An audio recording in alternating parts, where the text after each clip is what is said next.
The Benjamin Dixon Show is only possible with listener support. Go to www.thebenjamindixonshow.com to register for our blog and join the Progressive Army.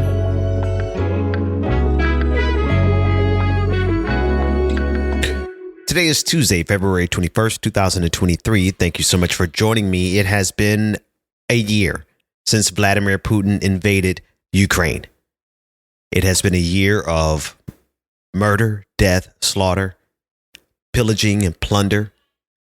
The Wagner Group sending over mercenaries, and after they killed off all of the mercenaries, they went to prisons in Russia and recruited prisoners and promised them early freedom. And those prisoners are now turning up dead, all because of the aggression of Vladimir Putin. Now, there are many people, conservatives primarily, some leftists, I'm not going to say so-called leftists, but I'm just going to say leftists, former comrades of mine, who are committed to the narrative that Vladimir Putin is not the aggressor here, and that he had no choice but to go to war in Ukraine, and that he was, his hands were tied, and that we should seek peace with Vladimir Putin because, the only way to peace is to appease the person who started the aggression, according to this group of Republicans, including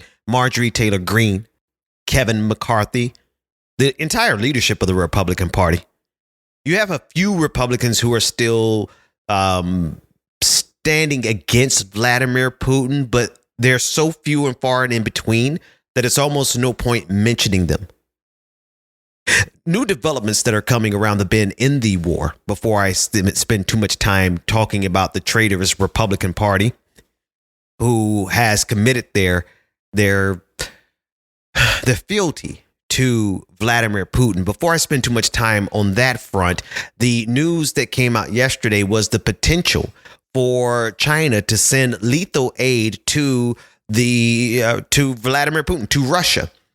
And now, to be fair, all aid in war is lethal, but the official designation given to us for the aid package, the potential, the possibility that China would send some weapons or some lethal aid to Russia has already been leaked out and addressed by Anthony Blinken and addressed by the media. President Biden's decision to send another round of aid to Ukraine has triggered calls or concerns about World War III, reverberating through the political world and through social media. And so now that the president of the United States has extended his commitment to Ukraine, questions of World War III came up today, but not yesterday, when China, or rather, I want to be clear about this language, China has denied sending or being willing to send any lethal aid and said that they are seeking a peaceful outcome. Yet the arguments is where I want to kind of hang my conversation for today's podcast. The arguments that somehow China potentially, possibly sending lethal aid on Russia's side of the equation would not tantamount to World War III, yet the United States of America, who has defense commitments to Ukraine since the Budapest Accords, right? Since Ukraine agreed to unilaterally disarm, the United States has agreed to send assurances, and the United States of America has been keeping its commitment to Ukraine. Here's the thing. Before I even get to the juxtaposition of China potentially, possibly, maybe sending lethal aid to Russia, and the juxtaposition of that next to the United States sending aid to Ukraine, does anybody see a fundamental problem with anyone aligning with Russia on their invasion of Ukraine? Now, geopolitics aside, which I know you can't have this conversation without geopolitics, because we're talking about a geopolitical war. We're talking about global actors, and we're talking about proxy nations. So it's hard to remove this from geopolitics, but just from a philosophical perspective, just from a right and wrong perspective. Let's keep this real simple before I get into the nuance and make it pretty complicated. But Vladimir Putin is the aggressor. He is the criminal. He is the war criminal. He is the one that made the decision to invade. He is the one who is going in to attack a democracy, to overturn it so that he can seize power and control in that nation. I hate to say it like this, but maybe someone needs to say it very clearly. That's wrong. Okay? That's bad. And I'm not saying this to mock you, my audience. I'm saying this to all of the people who can see this fight between freedom and an invasion and can't see it as clearly as we saw Iraq. The wrongful invasion of Iraq by the United States of America, which we are feeling blowback to this day, some 23 years later. Okay? So I have to pause and keep this simple, because when you have to make your argument so complex in order to justify something that is fundamentally wrong, then you might very well be on the wrong side of the equation. So as we are now here a year later, after Russia invaded, after Vladimir Putin invaded Ukraine, we're still dealing with this notion that somehow the victimizer is the victim. Somehow the invader is not the bad guy. Somehow we're in a place where people look at Ukraine trying to defend its sovereign territory, as bad as the government may have been, as corrupt as the government probably was, because what government is not corrupt?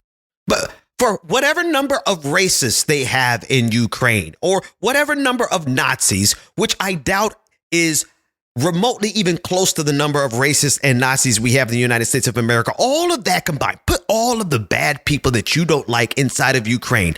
Are you going to tell me that they did not have a right to defend their home country? See, there's a fundamental moral problem with the people who are on the side of Vladimir Putin in this equation. I don't care how much you hate the United States of America. When you side with the victimizer and you blame the victim, you are morally repugnant. Sorry, I don't make the rules. That's just how it goes. And there's really no one who can make the argument to me that Vladimir Putin is in the right. Okay? And before we have a conversation about the merits, the morality, or even the international geopolitics of China sending aid, lethal or otherwise, to Russia, we must start with the baseline of right and wrong. Now, I know that doesn't happen in the real world. I know China's not going to ask themselves about who's right or wrong here, who's morally right. China's going to ask what's in its best interest geopolitically. I get it. I don't care. We have to draw the line at what's right and wrong in this particular conversation. Now, everything else we do after that, that's up to you. But Vladimir Putin invaded Ukraine and is killing people in a war of aggression and imperialism. And anybody who helps them is wrong. Anybody who sides with them is wrong. Anyone who defends him is wrong. America, goddamn America, you know where I stand on this ratchet country that we have to fight every single day just to not get killed by police officers. You know how I feel about this country. But America just so happens to be on the right side of this. And there's a lot of people who cannot stomach the fact that America is on the right side of a global conflict for a change, when we have been on the wrong side for so long. People just didn't know what to do. And so they kind of in a tizzy, in a fury, they didn't know what to do. What do I do in this situation when Vladimir Putin is getting ready to invade Ukraine? But America wants to help Ukraine. So what do? People's brains melted. And they contorted their bodies and their morality into positions that allow them to support the victimizer and blame the victims. And that's just not the type of politics that I'm into. That's not the type of humanity that I'm into. I am not in the game of blaming the victims. I'm in the game of let's remove the victimizers. But I digress. Now, what do I see the difference as being between the United States sending billions upon billions of they never run out of enough money to send for weapons. It's just if we need guns somewhere on the global stage, the United States of America is going to find the money. It doesn't matter. Right.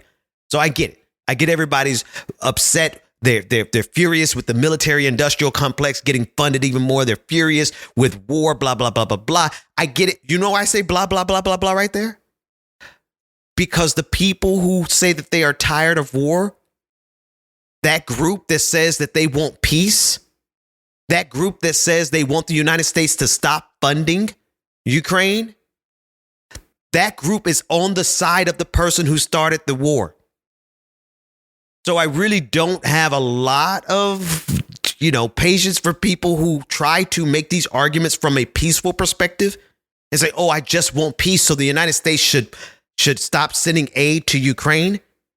They don't finish the sentence. Make them finish the sentence. If you're ever in the debate, what happens after the United States stops sending aid to Ukraine?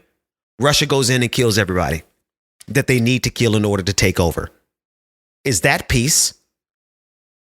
Is that the price that has what will satisfy Vladimir Putin?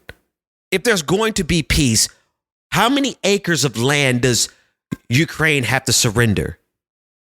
How many leaders and their families have to either be killed or exiled? Or if you really wanted peace, Vladimir Putin could just go home.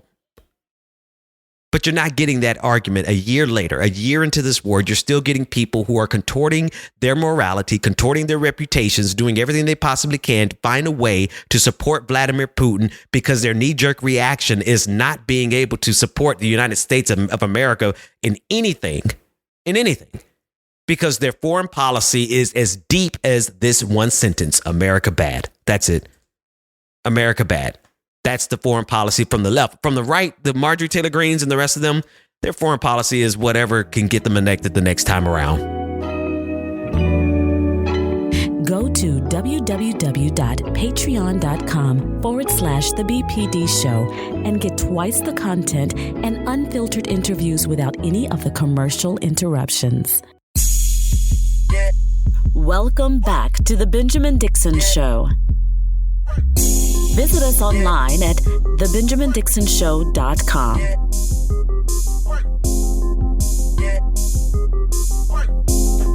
Welcome back, everybody. So Marjorie Taylor Greene, while I was away, it's like I can't take a week off around here because things just go wild. But while I was gone and over the weekend, Marjorie Taylor Greene decided to tweet out, apologies. This was last night. Last night, Monday, President's Day, Marjorie Taylor Greene tweeted out that the United States of America needed to get a divorce, that the left and the right in this country had irreconcilable differences. Now, I'm going to read the exact language for you, but I want to give you the sentiments of it first, because it's hilarious that people in Congress, elected officials, can actively and regularly, routinely support the idea of insurrection, sedition, or outright civil war. Here's what she wrote on Twitter last night. We need a national divorce. We need to separate by red states and blue states and shrink the federal government. Everyone I talk to says this. From the sick and disgusting woke culture issues shoved down our throats to the Democrats' traitors, America last policies, we are done. Okay. Congresswoman Marjorie Taylor Greene, ladies and gentlemen, non-gender conforming individuals from the great state of Georgia. There's a lot in this tweet.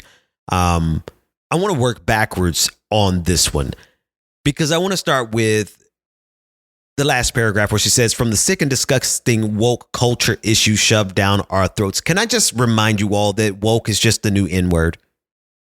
Woke is just the new little piece of new toy that the racists have to run with now. It's the new football that they can throw their Hail Mary pass anytime they need to just, stir up and gin up some red meat amongst their base. That's what the word woke is for.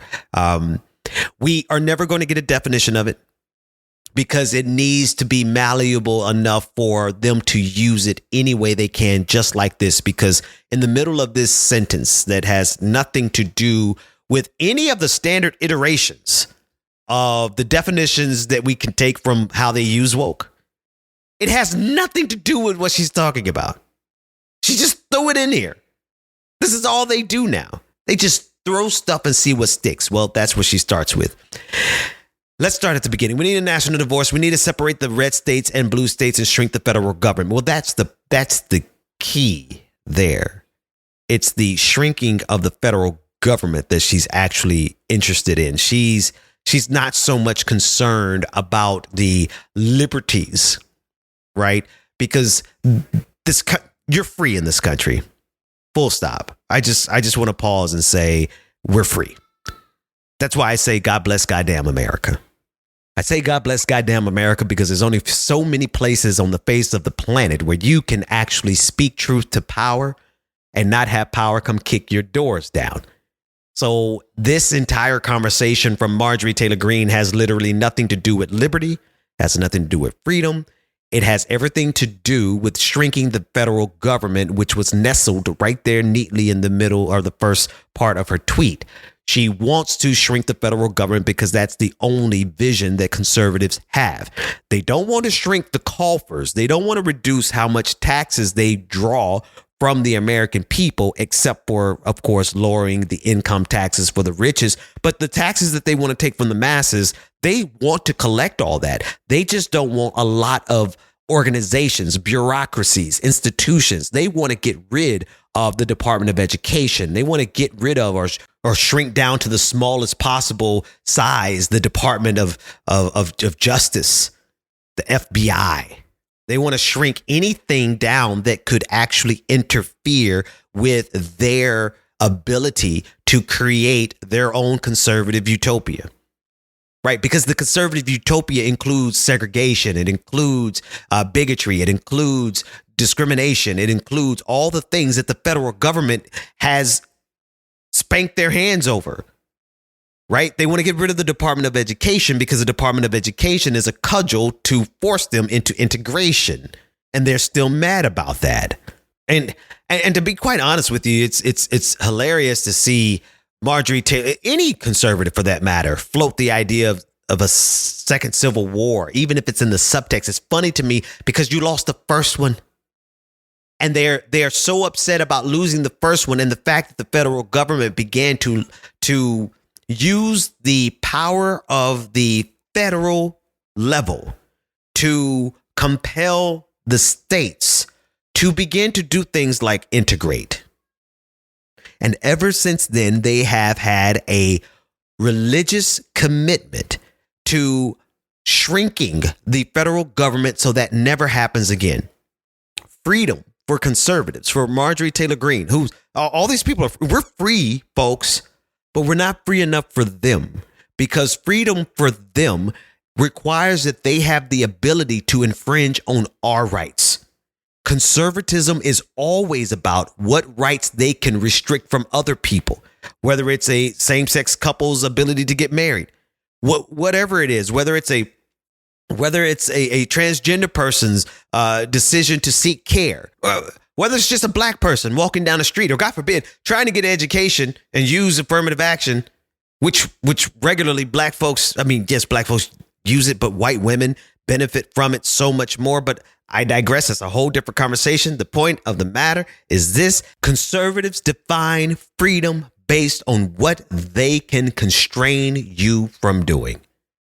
And so while Republicans have this absolute ability to do whatever they want in this country, including insurrect, I'm using it as a verb, including going to the Capitol and breaking in, and many of them walking home scot-free, just completely and totally free.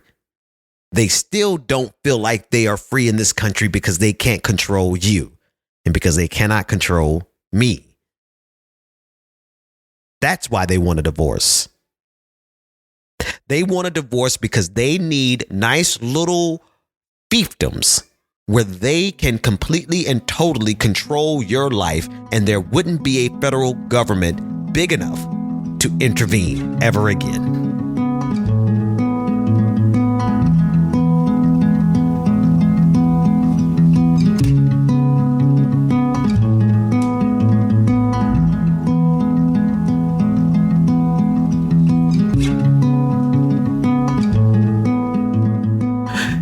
Just a few updates on the podcast. I have, I touched grass, and I honestly don't think I've looked back.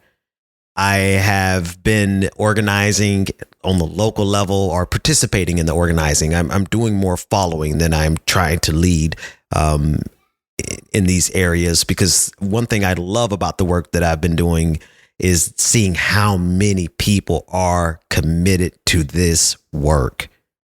I love seeing all across the country, particularly in the Southeast, in the Midwest, seeing how many people are committing their lives to this work.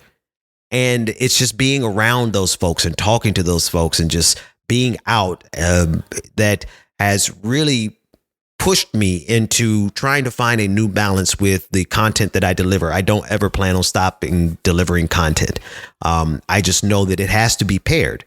What we do on the podcast has to be paired with what we do in the streets, because, I'm not a reporter. I can't even say I'm an activist so much. I'm just a guy with a microphone who has a lot of skill sets that I bring to bear wherever I go, and I'm able to help and I'm able to participate. And I just want to see justice. And more than anything else, I'm not behind this microphone just to hear myself talk. I actually could deal without hearing myself talk a little bit, right? That inner monologue kind of gets kind of loud sometimes, but I digress. So I'm working out a new format for the podcast in terms of frequency and delivery. The most important thing is I want to get to a place where I can deliver consistently for you. That's been the difficult thing over the last 2 weeks, and I'm trying to work that out with video and everything, all this stuff that's going on. But I just wanted to update you to let you know that the goal of this transition as we go through this transition is to, one, provide you with higher quality content on a more consistent basis, and that pairs well with the organizing that I encourage all of us to be doing, to be honest with you. If you have not participated in any type of organizing, it doesn't matter whether you're organizing for labor unions, organizing for Black life, organizing for the LGBTQIA community, organizing for unhoused people, which is really, really critical right now. If you haven't, might I suggest that you lean in and get from behind the computer. Most of my days now, I do try to stay away from my phone. And the best way for me to stay away from my phone is for me to be working. And it's just good to know that there are that many people around the country who are seriously committed to this work, such that you could probably get up today and go out your door today and find people in your city who believe exactly what you believe, who are ready to fight just as much as you're ready to fight, right? They're right outside of in every city, in every state. They're allies. We need to find them. We need to work with them. We need to organize them. But you won't find them if you're staying indoors. I mean, don't get me wrong. Of course, you could technically organize digitally, right? But it's really, it has been a tremendous blessing in my life to see the faces of the people a lot more than was originally afforded during the pandemic. Obviously, we're still in a pandemic and we're mindful of that. Yeah. Wear your mask and still take safety precautions. But, the enemies of good faith, the enemies of the people, they don't care about the pandemic. You know, they don't care if all the people that they organize to come to their anti-drag show, riot, come to their Klans march, their Unite the Right.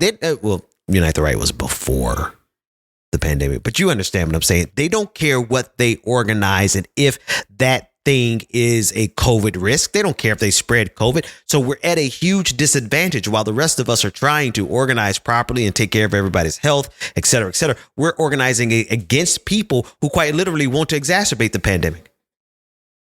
So that's what we're up against. Those are some of the things that complicate organizing right now. But at the end of the day, if you're looking for like-minded people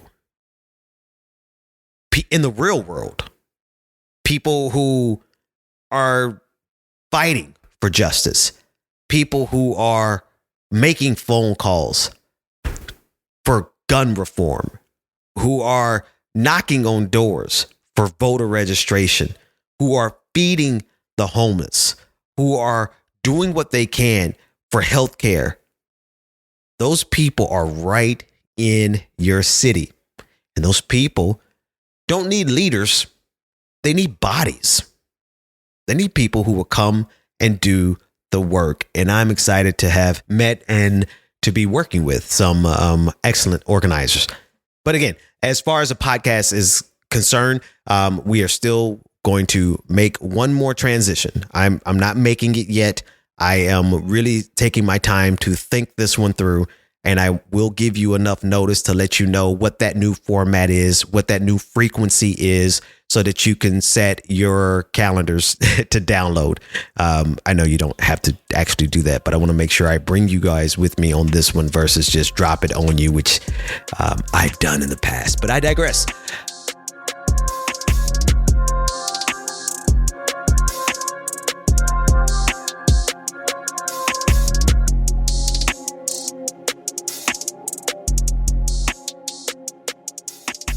One thing I know for sure that's coming around the bend, regardless of the format and the frequency of the political podcast, I'm going to keep that coming out. But regardless of where I land on that, one thing I want to do, and I may start as early as tonight or tomorrow, I really want to start my conversations back with the public, just talking with you, just streaming. And I want to use that time to talk about something other than politics, because life is so much bigger than politics. But yeah, also because life is a lot. And this last year and a half specifically, but I would say 3 years, the entirety of the pandemic has been a journey of healing for me. Healing from things I didn't even know I was dealing with. Emotional, physical. Like, honestly, this has been a really great year for me, healing physically. And it came through a lot of different methods and formats. And I want to share some of that with you all. I love the time that we used to have together with You Up. I really appreciated it because it gave us a chance to have a community that was rooted in not just kindness, but in concern for one another. And in that kindness and concern for one another also included, the issues of the day, the politics and stuff we had to fight, all that. Yes. But it was the fact that our community was rooted in the concern for one another and the kindness for one another. And we haven't had a chance to talk like that in a while, one. But number two, there's just so much more. Like, I thought I knew something back when we were doing you Up before. This last year and a half. Oh, my goodness. And I wouldn't change it for the world. I wouldn't change anything for the world, because in the middle of struggle sometimes, well, for me, came some profound healing. You don't really, and I'll give you a really simple example. In meditating and in doing some stretching, I call it stretching, not yoga, because I'm not like officially a part of any yoga group or any official training, even though I do quite a bit. I just call it stretching. In my meditations and stretching, I learned that the trauma that you got past, you survived it. It doesn't go away until you actually address it. And in this case, I'm talking about physical trauma. I've had injuries when I was younger, playing football, playing whatever I did, that never really healed until years, decades later, until I was stretching and meditating. And then I got to that place in the stretch where I physically connected where that wound was, and the release of, it was a healing experience. And I think you should know about it. And I think you should share some of yours with us. And let's have a conversation. And those type of formats are best suited for the live streams. That way I can read your comments and we can share in that experience together. So I'm looking forward to doing that as we are moving towards this new season. All I can say is, as we're going through these changes right now, it's merely schedule changes. That's it. But one thing I want to, we're here, man. We are here. We are here for the fight. We're here for the long run. And we're just kind of, steadying the ship before we take off again. That's all the time I have for today, folks. No bonus episode for patrons. Patrons, you know how much I love you and I appreciate you. Everyone, I'll see you tomorrow.